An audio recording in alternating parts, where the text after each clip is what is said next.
Welcome to HPC News Bytes, a weekly show about important news in the world of supercomputing, AI, and other advanced technologies. Welcome to HPC News Bytes. I'm Doug Black. Hey, Shaheen. Big news this week is Europe will be getting its first Exascale system to be installed at the Jülich Supercomputing Center. It will be composed of two partitions, a GPU accelerator booster module powered by NVIDIA GPUs, and a general-purpose cluster module based on SiPearl Ray-1, the HPC dedicated European processor. Of note, Shaheen, is that this gets NVIDIA into the exascale arena. AMD and Intel chips power the first three US-based exascale systems. That's right. Also a new win for ARM, also because of SiPearl. I'm not surprised it's in Jülich, which has been a major site with different modes of supercomputing, including quantum computers, and it is in Germany. That helps. The system is scheduled for 2024 installation, so next year. Industry analyst firm Hyperion Rseaech came out with a survey on the use of large language models in HPC. This is part of the overall impact of AI on HPC. I think of AI as new HPC algorithms and libraries that will be used in all kinds of places, and this points to that. Yeah, the survey shows the intense interest in LLMs in the HPC community. The vast majority of survey respondents are currently adopting LLMs within their HPC organizations or plan to within the next 12 to 18 months. Hyperion also forecasts that the purchase of AI systems of all types, not just LLMs, will grow at over 30% a year out through 2027.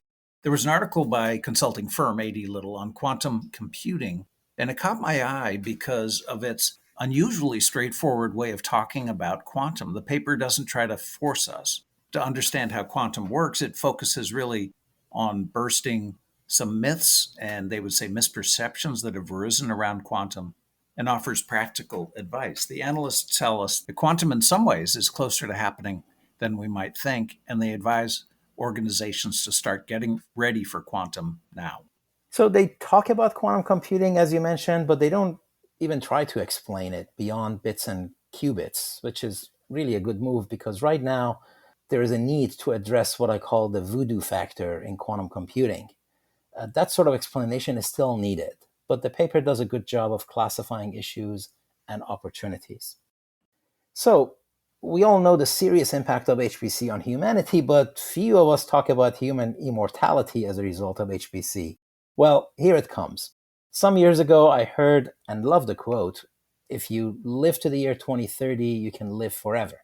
And I have repeated it since. I heard it from Sri Ambati, an old colleague who is CEO of AI company H2O.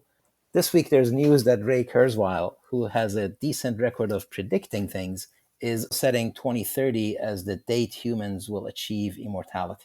You have to remember the other saying in the Valley, the future is already here, but it's not uniformly distributed. So making all this progress accessible and at the service of all humans is another big issue. Yeah, and I've also heard the future ain't what it used to be. But in any case, I guess the idea is that we just need to ride out the next 7 years for our chance at living forever, Shaheen. Yeah. Kurzweil says 2029 is the date when AI will pass a valid Turing test and therefore achieve human levels of intelligence. And, quote, "I have set 2045 for the singularity, which is when we will multiply our effective intelligence 1 billion-fold by merging with the intelligence we have created," as told to the publication Futurism.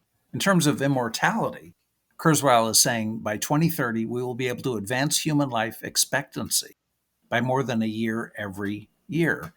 And part of this, which in itself is progress toward the singularity 15 years later, we'll see nanobots flowing through our bloodstream, making repairs and linking our brain up to the cloud. When this happens, we will be able to send videos or emails, if you want to think about the more dull aspects of being a cyborg, directly from our brains, as well as backing up our memories. So we'll look forward to that day. Okay, that's it. Lots of stuff, and we'll talk to you all soon.